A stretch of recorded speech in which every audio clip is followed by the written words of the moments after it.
I am taking you on a walk with me into the woods. It's kind of one of my favorite places to walk in the wintertime. One thing nice about the winter in Wisconsin, even though it gets very, very cold, is that there are no ticks. I'm not a real big fan of ticks. Then if the snow gets too deep though, you need to have snowshoes on in order to, walk into the woods. I don't know if you can tell, but the trees have a beautiful coat of hoarfrost on them. We've been having so many days of fog and clouds. Tree on either side of the trail with the orange diamonds on them. This is actually marking a snowmobile trail. We don't have enough snow yet, so the trails aren't actually open yet. But I can also tell by some of the tracks, like here and right here, that people have been using this trail for snowshoeing. I'm taking you down. Right down below there is where this trail comes out onto this marsh bog area. So you can see here, they got the temporary winter snowshoe trail. And all you have to do is follow the diamonds. And obviously the snow tracks will keep you from getting lost.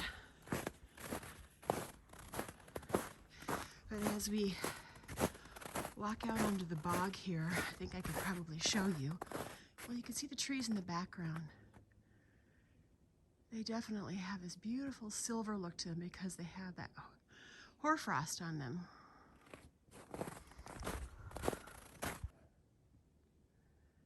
There we go. Now you can see the hoarfrost that's coating the trees, the branches, vegetation.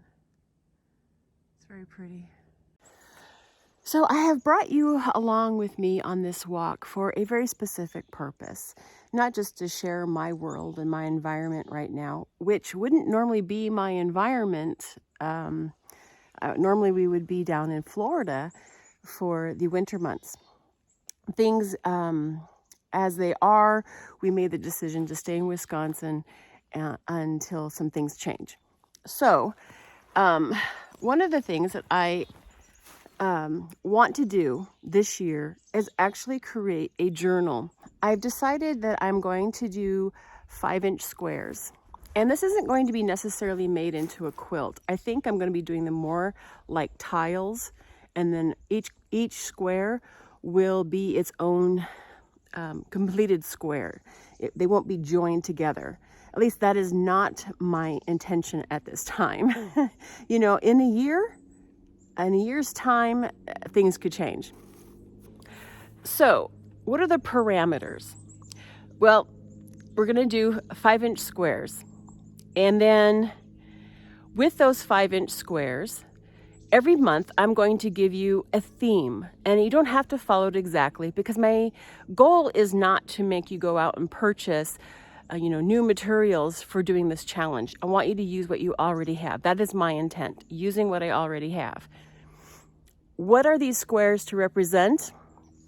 These squares are to represent something special that has happened that month for you, or something. Create the square to represent something that has happened, or something that you wish to see over with, anything. It can represent whatever you want it to represent. I'm actually going to go ahead and do the first quilt square challenge on Friday, the second Friday of the month. I believe that's, the 15th. Friday the 15th, which is actually this coming week. So every second Friday of the month, I'm going to do the quilt square challenge. And I will give you some sort of common thread or theme. And my theme for this one is going to be white. And just representing, freshness, newness, ready for change, ready for new beginnings. So, which I think is just really, we could all use that this year. I think it'll be a lot of fun. I'm one of those people that several times over my life, I have tried to keep a written journal. I've never been able to keep up with that. Just, it's not something, I don't know. For some reason, it doesn't challenge me and it doesn't keep my interest. I've created this challenge, so that's definitely going to keep me going on this. And it's once a month. It's not something I have to do on a daily basis or a weekly basis. It's something I can do once a month. I don't want anything to become a chore. That just takes the fun out of things. So we're going to have this, this quilt journal challenge, and I hope you join along with me. And we're going to go ahead and start that this coming Friday on the 15th. Every second Friday of the month, we will do a 5-inch quilt square.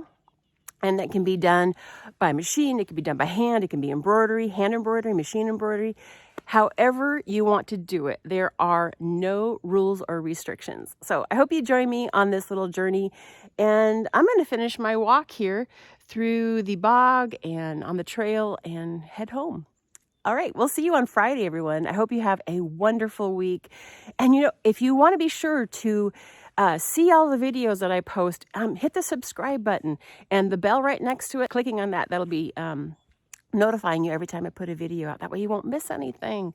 So anyway, have an awesome week, and we'll talk to you all later. Bye for now.